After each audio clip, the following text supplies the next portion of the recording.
everyone today. Can you hear me down the back? It seems like it's louder than the last time, so it's good. So we're jumping around looking at who managed bands and what did they do and a little bit about their personalities. And hopefully that gives you an insight. Like we were just talking about this before the talk, that all of these people are just like you. They're ordinary people. And just maybe they met a friend who said, will you be in my band? And maybe that band then became multi-million sellers. So they're people that you would pass in the street, that you might be on the bus with. And they do extraordinary things, and you might remember them, or something might jog your memory later. So we're looking at people who did extraordinary things, but when you dig into their personalities, you find that they were very, very ordinary people, and sometimes very vulnerable people, and sometimes people who didn't have the glamorous lives that we imagined. So this bit is about the revolution in the 1960s that completely changed the music industry, and we're still seeing the changes that were given birth to in the 1960s. And it was a very, very small group of managers.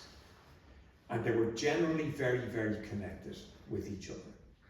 And that gave them a bit of solidarity, because a lot of them were complete outsiders from society. A lot of them were completely marginalized. A lot of them lived in complete fear. Now, a lot of it was because of their sexuality. They were gay at a time when being gay, there were gay people in show business because it was kind of, I'm not going to call it a safe space, but it was a safer space. And Brian Epstein, who's the genius in music management, I've studied them, and in my opinion, there's no better music manager ever than Brian Epstein. But he lived in constant fear, constant terror. He was beaten up by the police. He was beaten up by people he met to have liaisons with, because it was, you know, so unregulated, so underground, that you were entering danger by expressing your desires. But they were phenomenal exporters, and I think they changed the shape of Britain, and they changed the shape of Europe. They gave young people a confidence to do enterprise, and they absolutely changed America. And it took a long time for America to catch up. So here we go. It's called Britain Exports. And for the note takers, or for the people who remember everything that they see, I want you to write down every different group that comes up. So the first one is the Beatles. Now, what are you seeing here, and what's at the start of, and where is this going?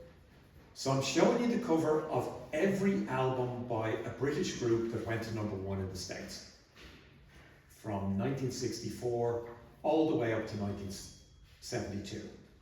And we know a bit about 1973 because we've used that as kind of our springboard year, and we had Alice Cooper with Pink Floyd, with Led Zeppelin going to #1 in 73. So this is all the stuff that happened before. And the first, it's not surprising, it's the Beatles, whose legacy still lives on.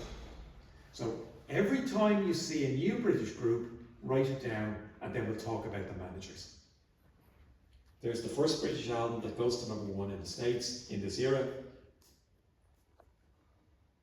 Now there's so many things going on with this cover. This wasn't released in Britain because it was a compilation of stuff that had been available in Britain.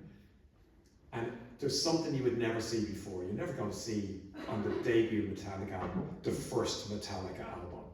But often the people who were selling records, working for large companies, thought that you needed help to understand what was in front of you. So it says the first album by England's phenomenal pop combo. Like, they're selling it on the front cover. Not done today. Here's the second. How do you know that's the Beatles' second album? You know, it's front. It's front and center. So these were really, really obvious, you could say dumb sales pitches. It names the bands, it tells you where they're from. So the American label are saying there's something really cool happening in England. You need to know the four guys' names, and we're going to promote and push them. So there's the second. There's the third. Has anyone seen a pattern so far in the British artists that get to #1 in the States? Yeah, there's only one. There's the fourth album from Britain that goes to #1. The Beatles have a monopoly of British bands exporting to the top of the US charts. That hasn't happened since. It's extraordinary market power. Pattern.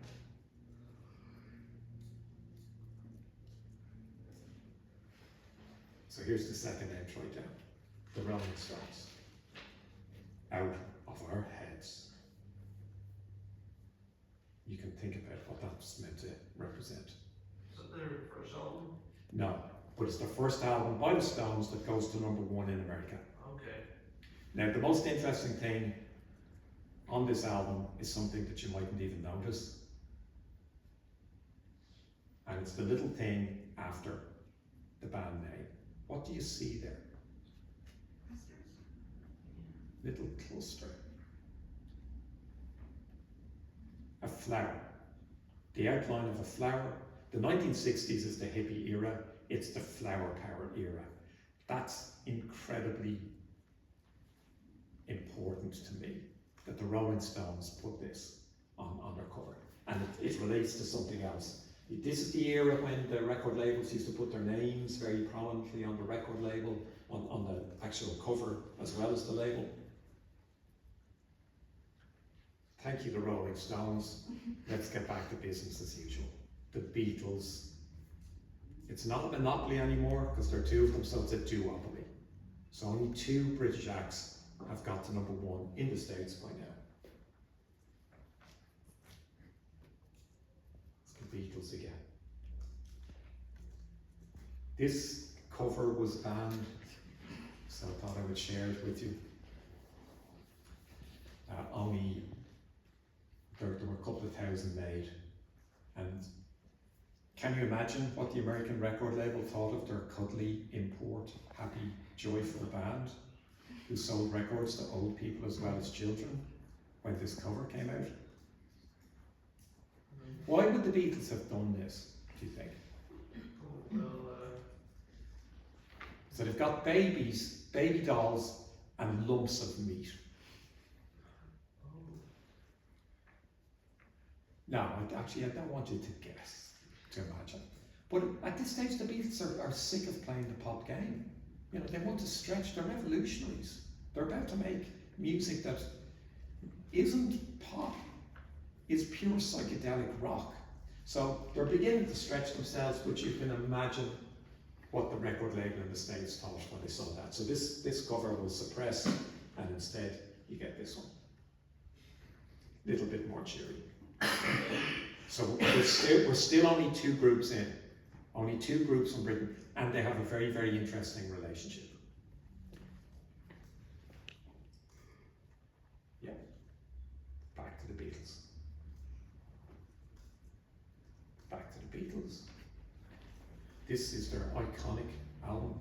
It's designed by a guy called Peter Blake, who's very, very important in helping to decode the 1960s. It wasn't just about music, it was about fashion, it was about self-expression, and it was definitely about art.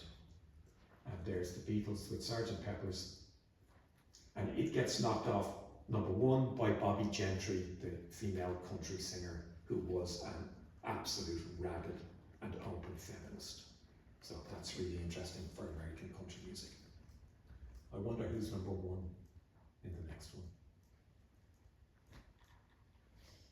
Now, I can't even tell you how big the Beatles were for this entire decade, you know, that spans the 60s and the 70s. And now there's a change. It's hard to read, so when you write down the name of the band, and they're called Cream. Some of the rockers gave me a nod there. Cream, fine. It's done here, it's just afternoon. Some are ready for rock. So here's Cream. Now we could have, Ireland kind of delivered our Cream version, and the name is linked. So Rory Gallagher's band were called Taste at this era. People like snappy one word names. So Cream, so now we've 3 British bands that are able to get to #1 in the States. Regular Business, phenomenal piece of design. The Beatles, do you understand why this was called the White Album? There's nothing on the cover. There's nothing on the cover unless you look really closely. Oh yeah, you see no business. Yeah, and it's embossed. So this was a cover you could feel. So you could listen to this in the dark and just run your finger over the cover, and you could feel the Beatles. So an extraordinary moment that the Beatles felt we're big enough that we can put out an album without our name or the record label or the title really, really big. That's very, very confident piece of advertising. Like, please aspire someday to launching a product where you don't have to put the name prominently on it. Did any other band try to do that, or was it only the Beatles? The first one that springs to mind is Metallica with the Black Album. And where do you think they got the idea for that? But with theirs, if you hold it up to the light, there is there's a bit of black on black printing. Okay, this is the way, but I knew I was afraid some of you would get whiplash because you'll lean over to look at this one. But this is a new group. Let's call it a new group. And I tilted it over. And will you write down hair? That's not a group. I don't think you know this, but you often. Thank you. Okay, so it's a musical. So here we have a musical from Britain that's in so much demand in the States that it goes to the top of the US charts. That to me is really interesting. Rock and musical. Like, think of how popular musical theatre is now. Think of how comfortable rock and musical theatre are getting married constantly. But this was revolutionary, and you can see it's the 1960s, so it's a bit psychedelic. This one, I've censored the cover a bit. Will you write down the name of this? This group are called Blind Faith. Blind Faith. Probably the least known of the #1 so far that we've looked at. Blind Faith. But there's a link to one of the previous albums we'll come to. Thank you. Back to normal business. The Beatles. Now, it's not a stretch to say that the Beatles practically own the #1 spot. When a Beatles album is coming out, you better not be releasing your greatest album, because the Beatles are going to #1. Next English group to get to #1, Led Zeppelin, with Led Zeppelin 2.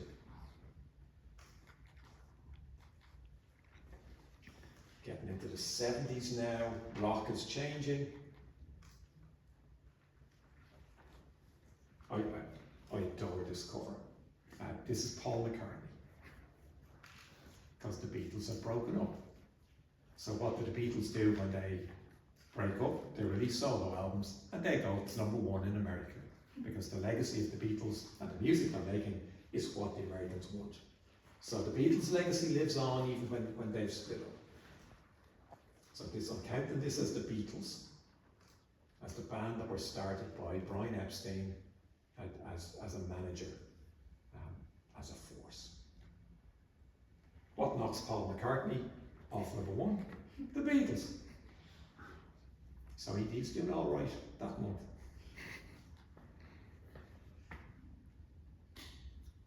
What knocks the Beatles? Led Zeppelin 3. So we're seeing a huge number of British #1s, but we're seeing a very, very small number of groups. And all the time, I'm thinking, who's managing these? Who's making the money? Who's guiding these bands? Who's helping them to make the leap from one side of the Atlantic to the other? back to the Beatles, George Harrison's solo album. This is a triple album. And George Harrison probably sold more records than John Lennon. Like, Lennon's remembered, Lennon became an icon post-Beatles, but in terms of sales, George Harrison was right up there.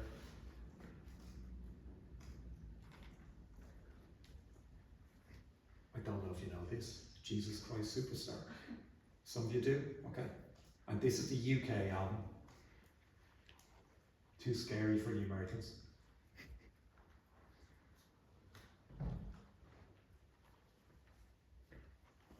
This is the cover the Americans got instead, that goes to #1. Far more reverent. Because the Christians in America, you don't want to upset them. Or they'll let you know.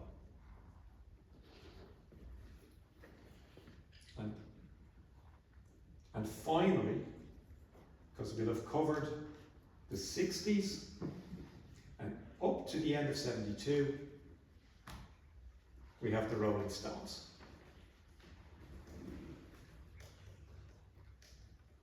With an astonishing piece of art. A spectacular piece of art.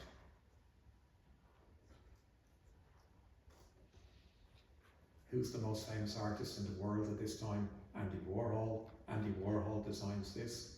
What makes it very, very interesting and unique? It's a man's crotch. A man wearing jeans with a zipper, and the albums came with a workable zipper that you could pull down.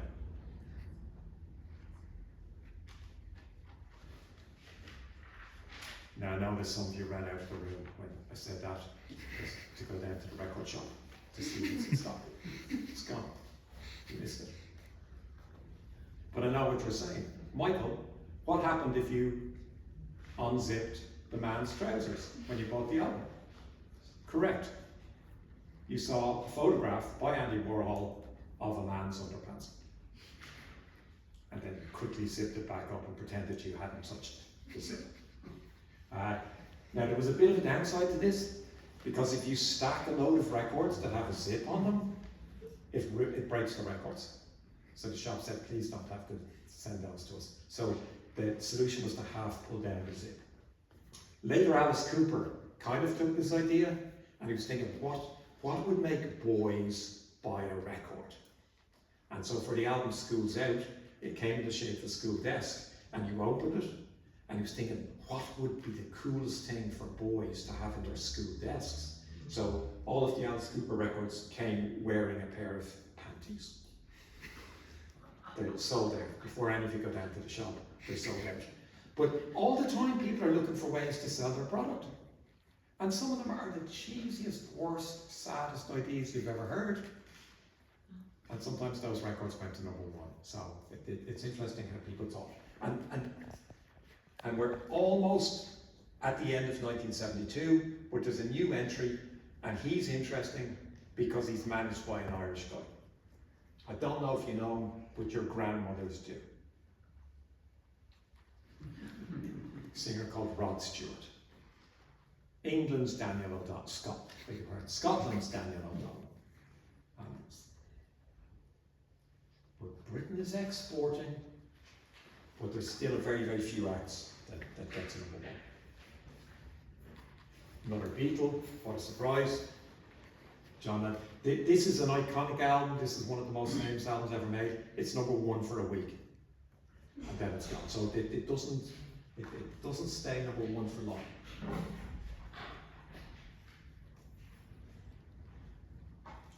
Now, call out those albums, those artists in sequence, and let's think about the managers. So the first was the Beatles, Brian Epstein. Second, Rolling Stones. Write down the name of the manager, please. Andrew Loog Oldham. And then what came after the Beatles and the Stones? What was the next British export that went to #1? Cream. Okay, let's write down the name of Cream's manager. His name is Robert. Robert Stigwood. So Robert Stigwood is the third manager to manage a British album to #1 in the States. So we've got 3. That's good. Who's the next? What's the next thing? Hair? That doesn't count. Hair absolutely counts. Hair absolutely counts because it's going to start something that doesn't ever stop. And that's musical theatre going to #1 in the States. So let's write, you don't have any work to do. Well done you. It's Robert Stigwood again. So we still only have 3 managers who are capable of getting British acts to #1. What's your next? Blind Faith. Well done you, you've no work to do.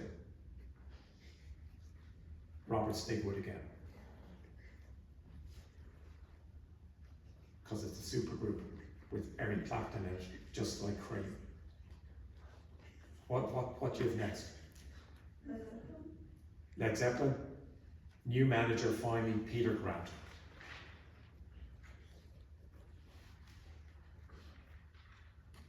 And where does it go from there for you?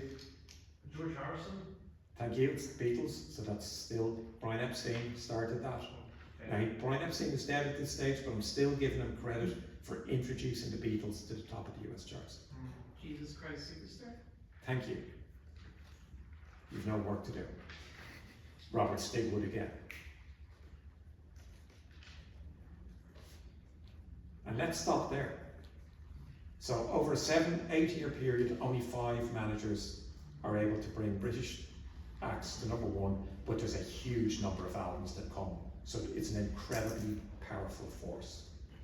And you know Robert Stigwood's other products much better. Can you please tell me Robert Stigwood's other bigger sellers? Lovely, thank you. So please write down Saturday Night Fever, and please write down Grease. So this is a guy who absolutely straddled public performance of songs that you can sing along to and understood rock as well. He was Australian, emigrated to Britain, and his most successful client were the Bee Gees. And both of those soundtracks were fantastic music of the Bee Gees. Okay. So there, I love this photo of Cilla Black in the background with her manager, Brian Epstein, who also managed the Beatles. He was beautifully dressed all the time. He had a posh accent. He was from a Jewish entrepreneurial family. His family understood business, but they were also outsiders. Jews in Britain were not a minority. They were not an incredibly powerful economic force. They were not mainstream. And he's gay, so he's Jewish and he's gay, and he loves theatre, he wants to be an actor, it doesn't work out for him, and he's back working in his parents' shop, thinking, where are all my dreams gone? And he finds the Beatles. He's never managed a band before, and you can see his legacy at #1. But died very young, very, very unhappily. And there he is with the lads. The Beatles are working class, and he's upper class, but I think with this photo you can see that they were so in awe of him. They loved that he was posh, that he was articulate, that he had good taste, that he knew furniture, and they really, really looked up to him, and were very good clients to him. I think there was a lot of mutual respect. He would do anything for them, but you can see at this stage that I think Brian Epstein gentrified the Beatles. When they started, they looked quite tough. Leather jackets, now really cool, but quite tough when they were playing in Hamburg. And he was the guy who decided, no, you need to wear the suits, because Oasis are going to need an idea of how to dress, 40 years later. So he absolutely changed their image, and they were very, very happy to accept his ideas. And here's the second manager from Britain. You mentioned Brian Jones. Brian Jones was the beautiful Rolling Stone. Fortunately, you can see the bags under his eyes even then when he was very, very young. He was an incredibly talented, incredibly brilliant musician and died very young. Mick Jagger's obscured. And unlike the photo with Brian Epstein, I think this represents the relationship. You know who the manager is there because he looks a little bit older. But with this, at first glance, you don't know who the manager is. They all look like hip, cool, 1960s Carnegie Street strollers. But there he is, Andrew Loog Oldham.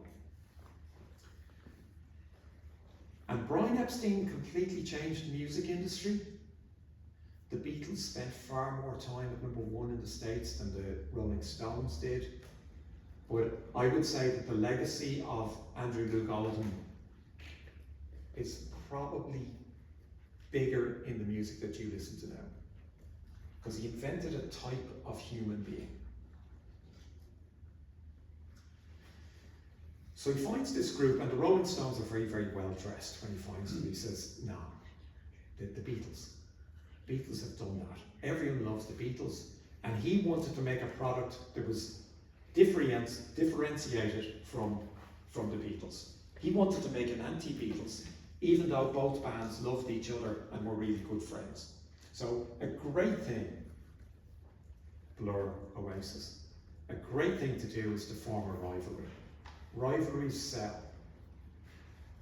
Think of every rap, every beef in a rap. It benefits both, generally. And Andrew Loog Oldham invented the bad boy image for rock bands. Brian Epstein was older than his times. Andrew Loog Oldham was the same age as them. Epstein brought structure to the Beatles business. Andrew Loog Oldham brought chaos to the Rolling Stones. So, in the recording studio, Epstein didn't even show up, generally. He knew he had very talented musicians, he let them get on with it. Whereas Andrew Loog Oldham was completely hands-on, and he produced the Rolling Stones. He was in the studio telling them what to do and how to stand. He was absolutely a driving force. And the big change, Epstein wanted everyone to love his band. Andrew Loog Oldham wanted many people to be disgusted by the Rolling Stones. He manufactured their personality, the way they presented their personalities.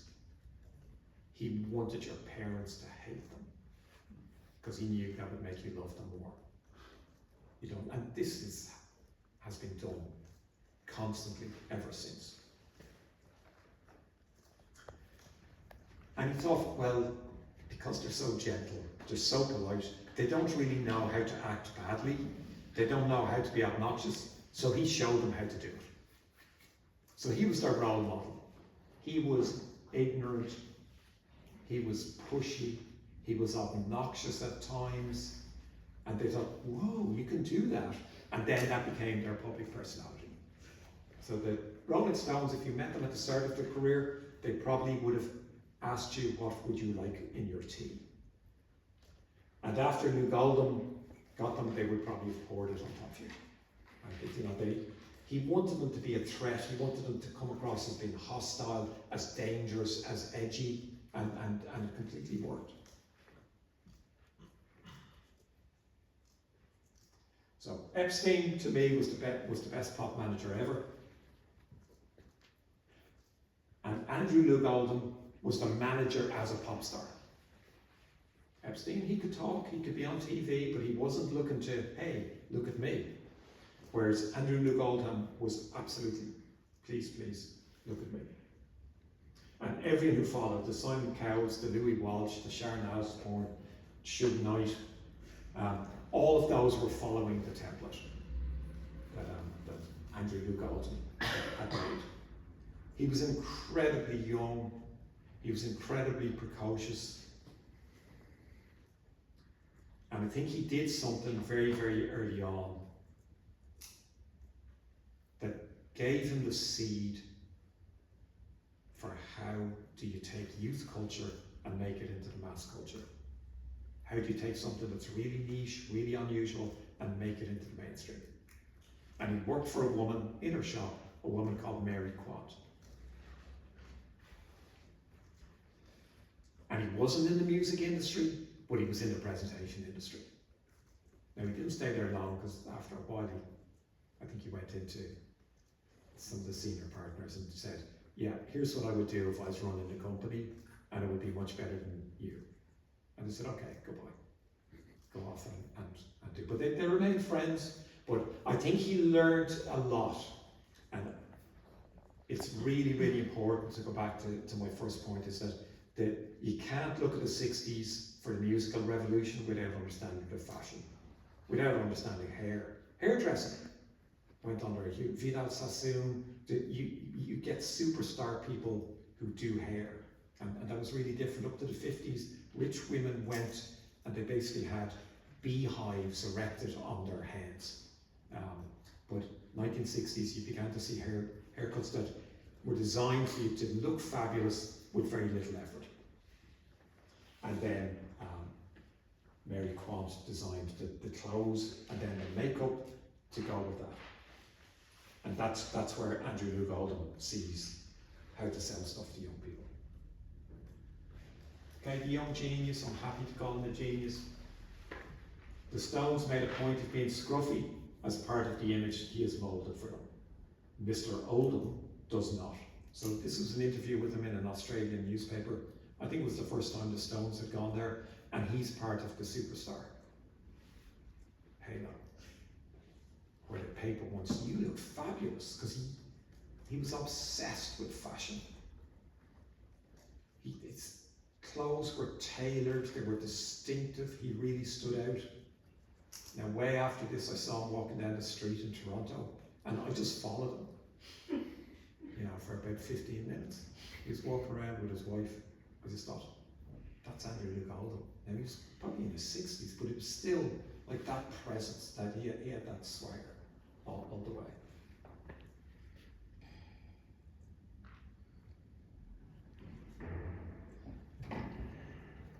And he worked for Mary Quant, and what's the second best thing to learn about selling to young people?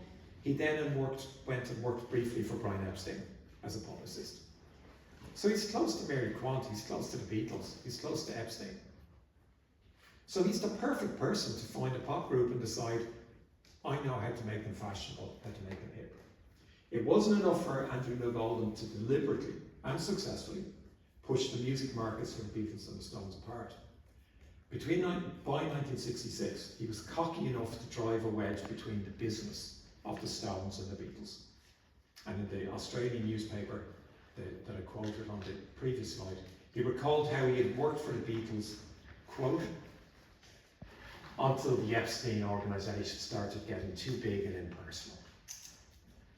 So he's totally thrown shade at the Beatles and at their management, and saying the Stones are cooler, they're more organic, and I'm cooler, I'm more organic, I'm more revolutionary. They're corporate, we're on the streets, we're edgy.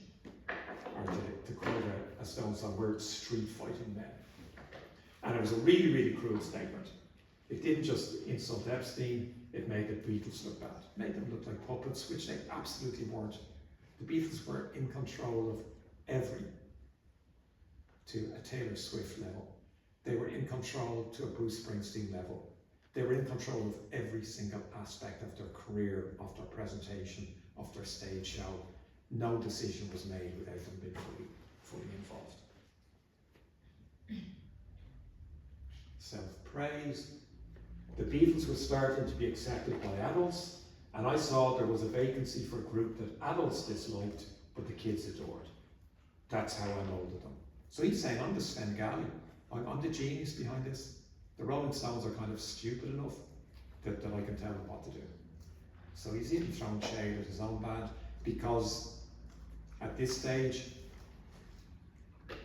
yeah, it's fair enough to say, because he's written very clearly about it. I would say his mind wasn't thinking clearly. It might have been chemically altered, and his ego had definitely taken over. He would have been much more successful for longer if he had made different choices. But alas, he didn't. Imogen Market. There's, as I mentioned before, that was my boss's roommate when I moved to New York. And I was always happy when my boss wasn't home, because this woman would pick up the phone. And she had a fantastic voice. Her name is Marianne Faithfull. She was Mick Jagger's girlfriend, one of the icons of the 1960s. And she went to a party in swinging London. And Andrew Lou Goldham saw her and went over and said, I'm going to make you a pop star. And this is way before the Simon Cowells or the Brian Epsteins or the Victoria's Secret people, where that might have sounded like it was a proposition. And she was like, I don't know who you are, get away from me. But sure enough, he found this very, very young woman. He said to Mick Jagger, you need to write a song for this woman. And he wrote a song called As Tears Go By, and it launched Marianne Faithfull. There's her looking very 60s. There's a bit of 60s chic, Jagger and Marianne. That's the guy who was in the Disney film, 101 Dalmatians. And there she is again, the 60s haircut. This was revolutionary. It had been done a bit in the 1920s, that bob, that straight bangs, as the Americans would call them. Straight fringe, the paisley, short skirts, and Marianne is very much part of that moment.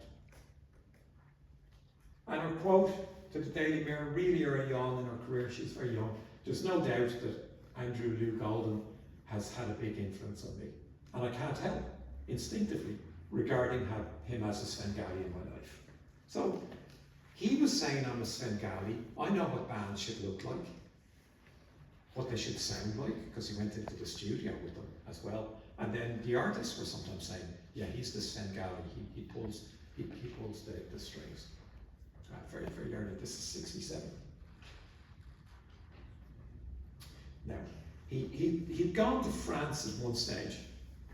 He had this great hustle, because he was very, very well spoken, and he was immaculately dressed, and he would basically scam people. He'd go up, he'd see English people in posh hotels and say, oh, how do you do? I'm terribly sorry, but I've lost my plane ticket. Could you help me out? And I'll pay you back when I get back to England. And people would give him £5, the equivalent of a couple of hundred now, because they thought, yeah, this poor, elegant English boy stuck in France, and he just kept doing that for a summer, and he made a lot of money. So he was a chancer. He was a brilliant, innovative entrepreneur, and he spent some time in France. And fashion's really important to understand the 60s, and Mary Quant in particular, art, Peter Blake in particular, but cinema, and French cinema had a huge influence on the look and style of the British groups. And Andrew Lou Goldham was obsessed with French cinema. So you began to see that in the style of the Rolling Stones. These are very unique look for that time, when men wore suits, and then these guys showed up looking very bohemian. Super early Keith Richards doesn't even look like he looks like a schoolboy or choir boy, compared to his later. There's poor Brian Jones in the blazer, and Mick Jagger in a beautiful cardigan. So very, very French looking, very, very continental, very, very sophisticated, very suave. And that's coming from Andrew Lou Goldham. And then the downfall, he meets an American guy called Alan Klein. And Alan Klein is a really, really, really sharp businessman. And Lou Goldham says, will he give me some advice, because I want more money from Decca Records for the band. And the quote from, he's written 3 autobiographies, and in the second one, Andrew Luke Oldham says, when I met Alan Klein, I started my long goodbye to the Stones. Now it wasn't a long goodbye, it was quite a fast one, because the Stones realised we don't need you anymore, and you're totally unreliable, you're chaotic, you're dangerous, you're out of control, and they handed their business over to Alan Klein. Alan Klein, very, very sharp American, and Andrew Luke Oldham remembered. Suffice it to say, he started out representing us and ended up owning us. So there's the complete change, British to American management. The Americans looked out for the money, the British looked out for the style, the image, and I would argue had a longer lasting impression. But it meant the end for Andrew Luke Oldham and the Stones as being their manager. And then these two guys came in, and they're part of this very, very small circle. They eventually go to number one in the States with their client.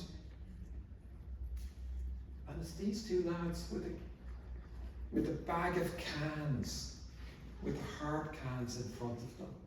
And they look like they're having a great time on the dart. So here's two managers, really, really interesting. If you can't find a Brian Epstein, and you can't find an Andrew Luke Oldham, maybe pick a partnership. Maybe pick two people who've got different skills, two social backgrounds. And here we have someone who was, yeah, well dude, this is a terrible thing to do to you. So don't record this bit. Which one of them do you think is working class and which of them comes from an incredibly cultured, wealthy family? Well, if I were to guess, I'd say the one on the right there. He kind of looks a little more scruffy, I think. Okay, lovely, lovely. Anyone else? Guess the class.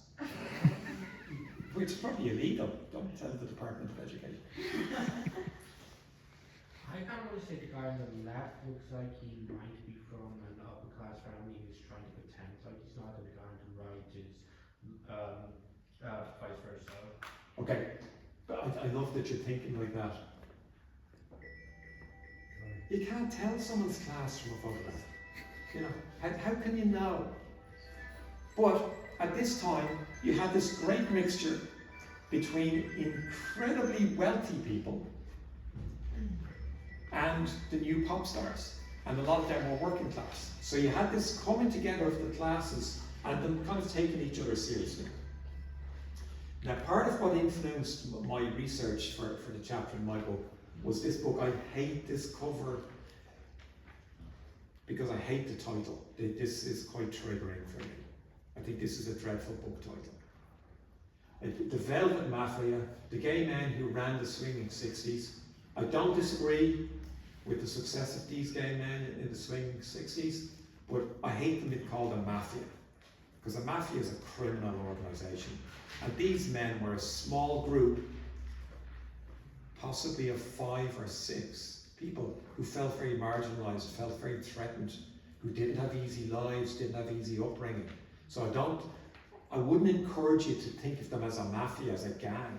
These were often very, very lonely people who were happy to find any solidarity in any place. Now, in the middle, we've got Brian Epstein, and at the bottom, you've got Robert Stigwood. And they're responsible not for millions of record sales, for hundreds of millions. 2 people who came out of this very, very small gay scene in London. Going back to the team. One was a hard man from the East End, tough guy, street fighter. And the other was very well educated and from a wealthy background. So that's revealed. There they are again, another brilliant 60s photographs. People not smiling, looking full of attitude. This is the era where actors like Michael Caine, who's working class, is going from virtually unknown to becoming a global face of England. There was another actor, Terence Stamp, who did a lot of work at this time, and Terence Stamp was also working class, and this is his brother Chris. So this is Chris Stamp, working class Londoner. And we've Kit Lambert, upper class, way upper class in terms of the art world in London. This is kind of cruel, these two slides. I call this identifies just because of where their lives went.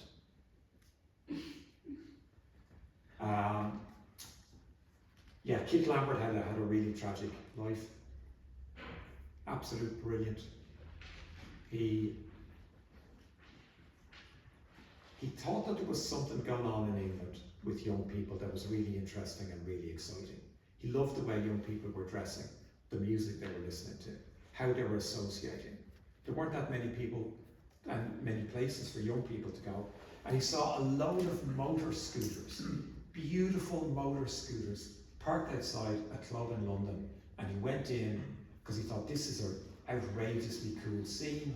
And he went in and he saw all these blokes dressed in beautiful mod suits, watching the band.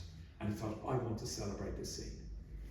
And he thought, I'm going to make a documentary about them, because this scene should be celebrated.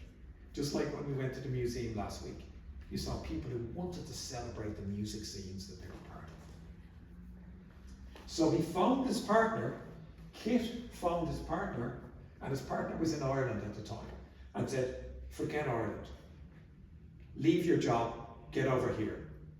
We're going to do something in London. We're going to make London the centre of excitement. And they did. And there they are. Well, there's one of them. With two members of the band that he discovered. And he discovered the band and he made them change their name. He made them change their style. He made them change their image. He said to the singer, you're great, just sing the songs. He said to the guitarist, you're really interesting and you look strange. You look like you could be an icon, so you start writing all the songs. And the guitarist goes, that's not what I do. But he did, because the managers encouraged him. I don't think you know the band. Two of the band members there, and you're the Who. And if the Stones were the second biggest British band after the Beatles of the 60s, the Who were the band who were the most associated with one of the key styles from that time. And they were the public faces of what in the art world was the pop art. Think Andy Warhol. Andy Warhol's rivals in Britain, the people who were watching what Warhol was doing, taking commercial products and making them into beautiful art statements, and it became the mod, short for modern, the mod movement. And our managers, Chris Stamp and Kit Lambert, were dynamic, sometimes chaotic, visionaries with no music industry experience. So we've got another new entry to management who completely revolutionized the entire industry, just as Brian Epstein had. And like some of the other managers of the time, they didn't just manage acts, they set up important record labels too. So Chris thought, the majors don't know what's happening on the street. I do, so I'm going to set up a record label. Chris Blackwell had started a label just before that called Island, and he lived in Jamaica, he loved reggae, and Chris Blackwell made reggae records available around the world and popular, and his biggest signing was an artist called Bob Marley. And the second biggest was a band called U2. So Chris Blackwell showed that you could have record labels owned by people of your age. And then Kit Lambert, in particular, thought record labels, that's the way ahead. And he set up a record label called Track. Brilliant name, Track Records.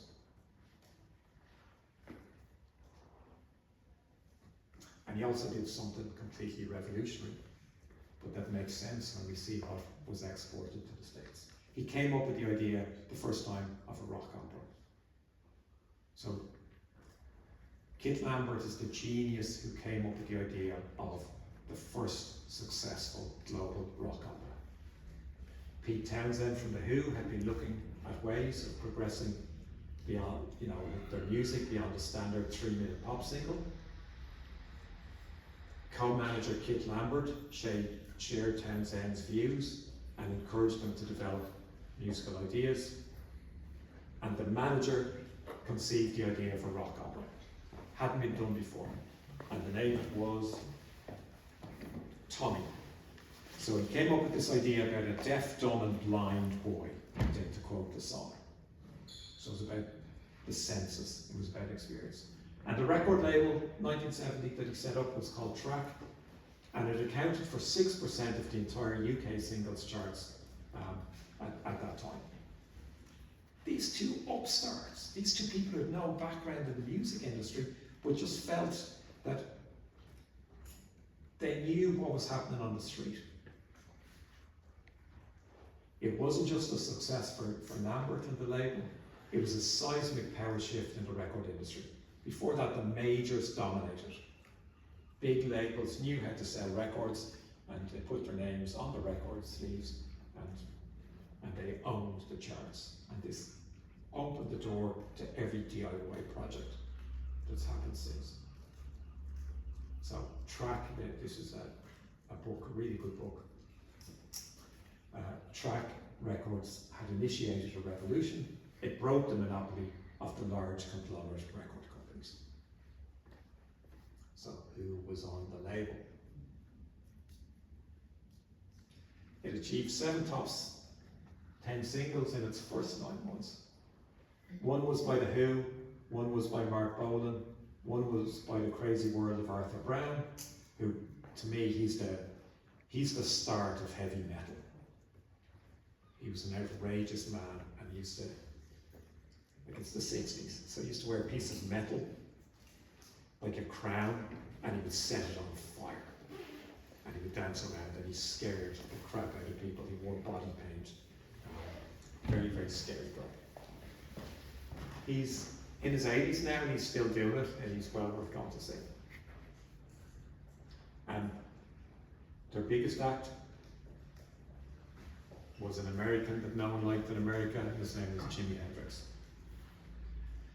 So Britain, in this moment, is exporting US artists like Jimi Hendrix to America.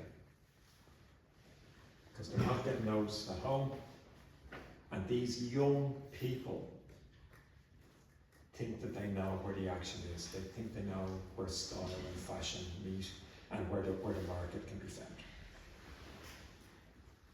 So they have an extraordinary 9 months with these brilliant, brilliant artists that they sign. There.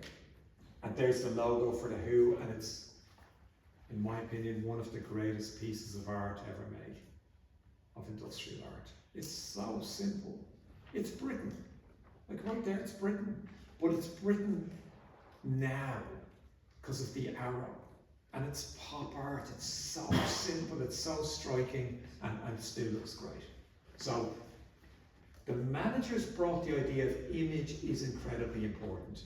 Image, style, presentation, incredibly, incredibly important.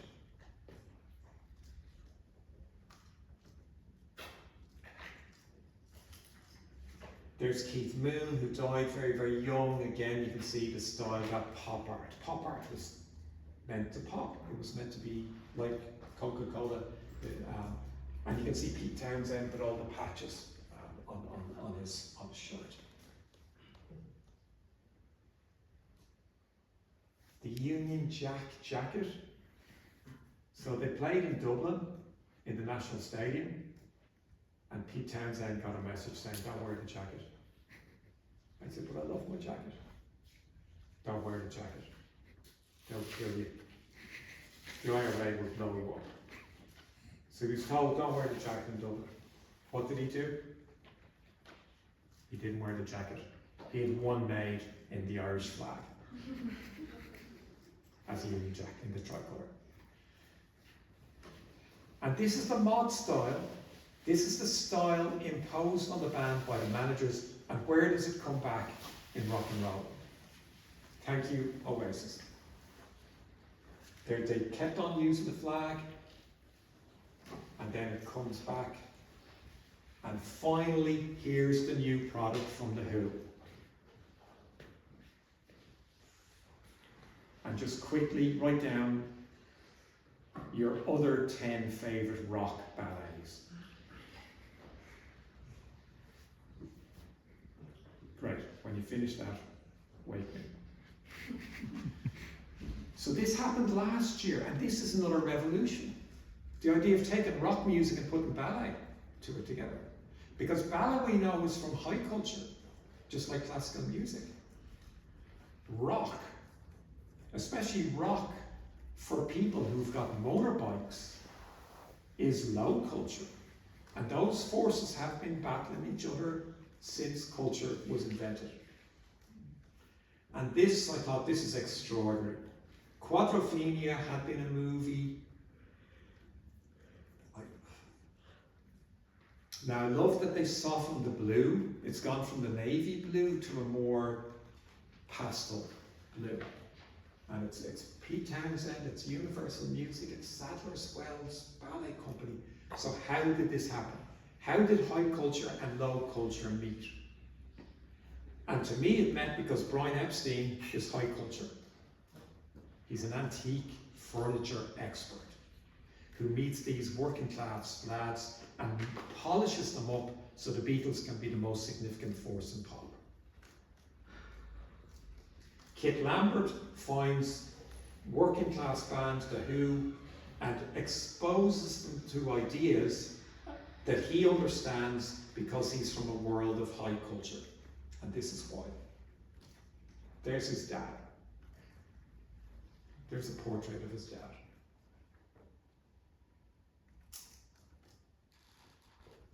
If you're all sitting down, I have another portrait of his dad coming up. There's his dad. With a violin. It's not a fiddle, it's the classical violin. And this is Kit Lambert, manager of The Who. This is his dad, who's called Constant. And he was the founding musical director of the Royal Ballet. Would ballet be as big as it is today without him? I don't know, but he was very, very influential. He wrote his first orchestral work at the age of 13. He was really open-minded. So tell me if you think that this came out in his son then as well. The idea of taking two things that don't belong together and you put them together and you make something magical. He loved black music, he loved African American music. He had a really positive view of jazz rhythms at a time when people in classical music sometimes thought, that's rubbish, that's weird, that's noise, just lock them up. And he loved incorporating the incorporation of classical music, of jazz rhythms into classical music. So he's very, very open-minded.